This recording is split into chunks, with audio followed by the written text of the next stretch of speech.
What up, dope people? This is the Lion's Roar vlog. We are on chapter 30 of the books of Adam and Eve. We are on book one. Let's go ahead and jump in. If you want to catch up to where I am, everything's posted on my page. You can come to my page. It's the playlist entitled The Books of Adam and Eve. You can listen to everywhere where we are up to now.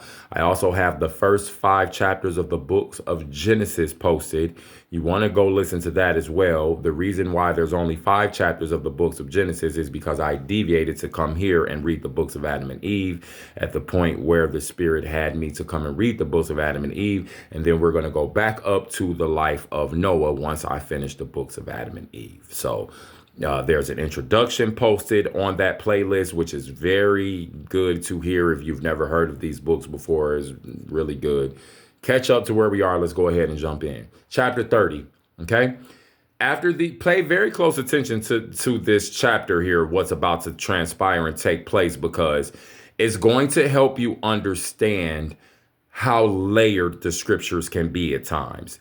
You can be dealing with a concept and think that it's one thing, and then when you keep reading and more gets revealed, even because during the time that they wrote these things, that they were living these things, advancement means that things were even being revealed to the people who were living the things that end up eventually getting written about. And even the people who have been writing and doing translations, time will begin to even open up and reveal even more to us. And we're seeing that every day presently, especially with the emergence of AI and how the brilliant, intelligent AI system is really starting to debunk a lot of lies. That's why I think a lot of these CEOs and a lot of these businesses and corporations do not like the AI, because the AI, it's intelligent and it's going to find some issues with what these men have been doing because it's intelligent. And I'm going to tell you right here, the highest, most potent intelligence on the planet, that's going to be closest to the brain, to the mind of God.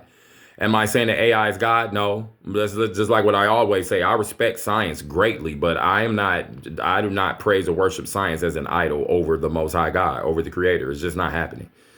But I really want you to pay attention to this chapter, because it's going to help us see the scope of the garden and what we could really be dealing with.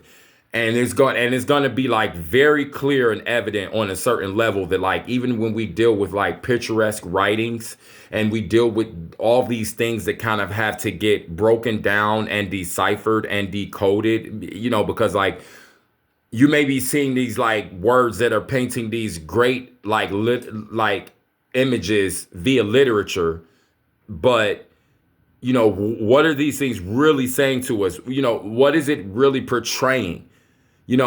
Does our human mind take the Garden of Eden and populate an image of a literal garden and saying, oh, this garden is in this area and that's it? Or do we need to be looking at the Garden of Eden as something to understand? Is it a state of mind? Or did it deal with the state of the beginning part of whatever landmass they were on in general? But this writing right here, this chapter right here is about to reveal. So let's go ahead and get into it. All right. So we having all these angels. Raphael went down to the garden and speak to the cherub about myrrh and give it to Adam. And the angel Raphael went down and told the cherub as God had commanded him. And the cherub said, well, it's good. Okay, well, enter. It's all good. Come on. Then Raphael went in and took the myrrh. Now listen to this. The golden rods were from the Indian Sea, where there are precious stones. The incense was from the eastern border of the garden, and the myrrh was from the western border, where bitterness came upon Adam. So right here you have 3 different places in the garden, or that's touching the garden or bordering the garden or whatever. You have 3 different places that these things went and got taken from. But this is saying an area by the Indian Sea. Now, again, this would not have been called the Indian Sea back then, but the people who translated this said, "Oh, that's the Indian Sea. That's what we call the Indian Sea."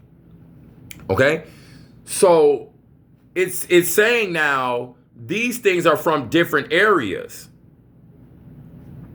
Okay, not just one central garden, like that they just all went into knocked on the door, hey, what up? It's me, Raphael, let me in. Like, so were these things that Adam and Eve found because they were out walking and just wandering and going to learn whatever they learned, and they came upon these things, and thus the higher spirits, the higher energies, the higher beings of the Most High impressed upon their mind and their spirit and caused them to find these things? I don't know for sure, because it's not telling us that. But you see how in the previous chapter, when it dealt with a certain way that Satan appeared to them and it was a vision, we saw that clearly. But if you don't really pay attention to that, or if you just kind of flippantly read it and you take it as literal, then you're going to think that he literally showed up in a cloud and was talking to them through the cloud. But we saw that was a vision. But then in other times we see, and we even have the Spirit making reference to the first man, to Adam and Eve, saying, hey, this Lucifer originally showed up in the serpent. Now it's showing up as this. So then now we see the transcendence of the spirit, even of Lucifer, if you will. Okay? So it's very interesting. So right now we have literal physical places where on this mass, on this garden, wherever they are, this area where the myrrh, the gold, and the incense was taken from, right? Okay. And the angels brought these three things to the Most High by the tree of life in the garden. Then the Most High, because the Most High is not even on earth at this point. Like, remember, he commanded them, go down to the garden, go down. So are we even, this is just very interesting. Let's just keep reading.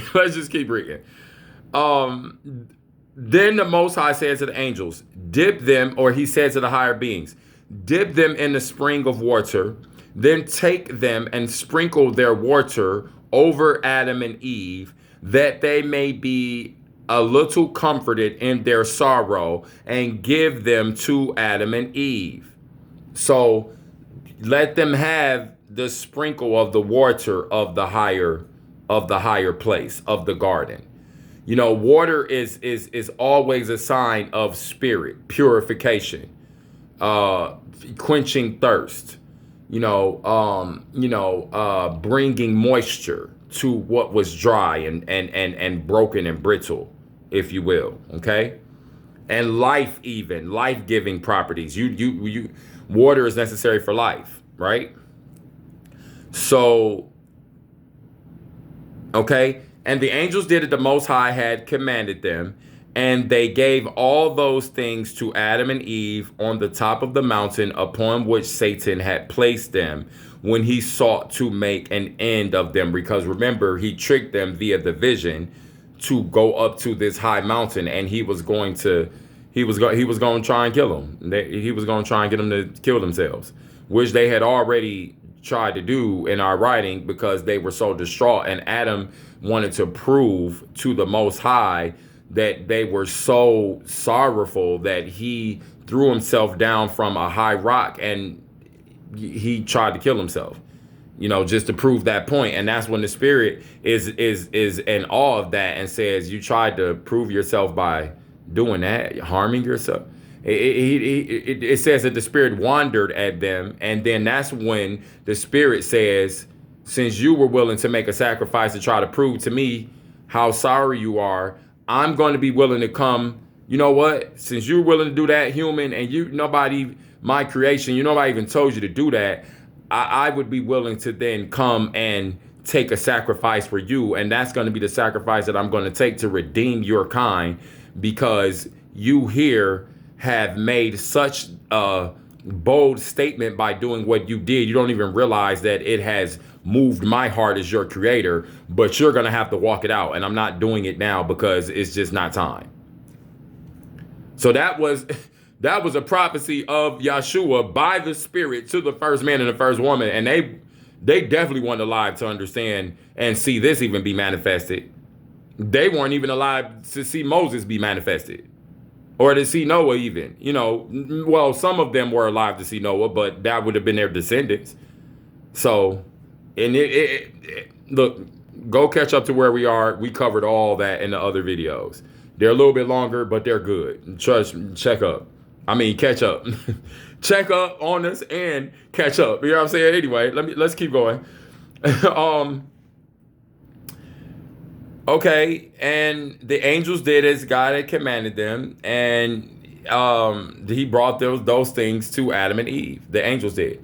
And when Adam saw the golden rods, the incense, and the myrrh, he rejoiced and wept because he thought that the gold was taken of the kingdom whence he had from where he came, which it was, that the incense was a token of the bright light which had been taken from him, and that the myrrh was a token of the sorrow in which he was in. Okay, so we right here.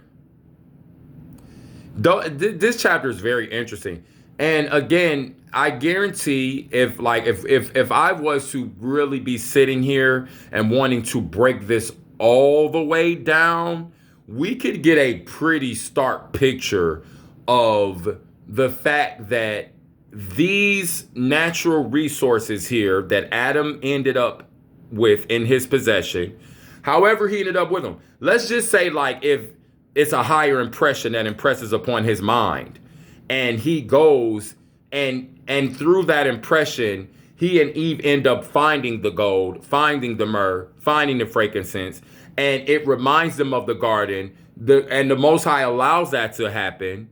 And so when they bring those things into the cave, he's comforted. That's how come at the end, when it says, because he thought that the gold was a token of the kingdom from where he had came. So he didn't know that it came from there, or did the Spirit of the Most High recognize, hey, let's send him this impression.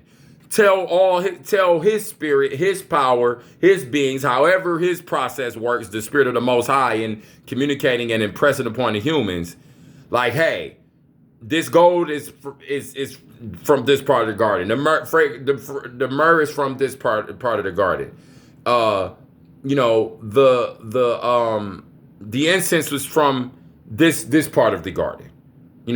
And we're impressed that upon his mind, so that when he finds these things, he thinks, or he makes a correlation, or he relates them to the garden, and this is going to be good for his spirit and help him getting through what he needs to get through. It's going to be comfort for him. Okay, I don't know. I mean, we just read what just happened, right? And we just read also how the man, or how Adam, perceived these things and how they manifested to him, right? So I think I'm going to end this chapter here. Let's see. Is chapter 31 short? It's not. So I'm going to end this chapter here, and then go ahead and come back for chapter 31. Listen, if you like this information, go ahead and hit the subscription button, hit the notification bell. If it resonates with you, please share it. Share it with someone who you may think would like it and who would enjoy it, please. It's free to share. I know it's like a lot of this mentality amongst like American culture. American culture is so easily manipulated and so easily deceived. It doesn't make any sense. It just is. And so there's this mentality that encouraging people and sharing things and just like supporting people is being thirsty. People are being thirsty. We're asking you for our support because we just so needy. No, we're not needy per se, but yeah, we need your support to help us grow. And, we're the ones that have to do the work to help this stuff grow, so We appreciate when you share these things, when you like these things, when you comment. Those things help the algorithm. And so many just normal average people don't understand that. And they sit back with their stinginess and their likes. And, they have this such elaborate reasons as to why they don't support and encourage other humans. That junk is on his way out the window. I'm telling you right now. People who operate in that energy, they're going to draw back upon themselves the manifestation of not support, which means that when they need support, when they want support, when they're going to want somebody looking out for them and whatever it is, they ain't going to have it because that's what they put out into the world. Anyway, man, y'all be blessed. Thank you for coming back. Come back for the next one. Peace.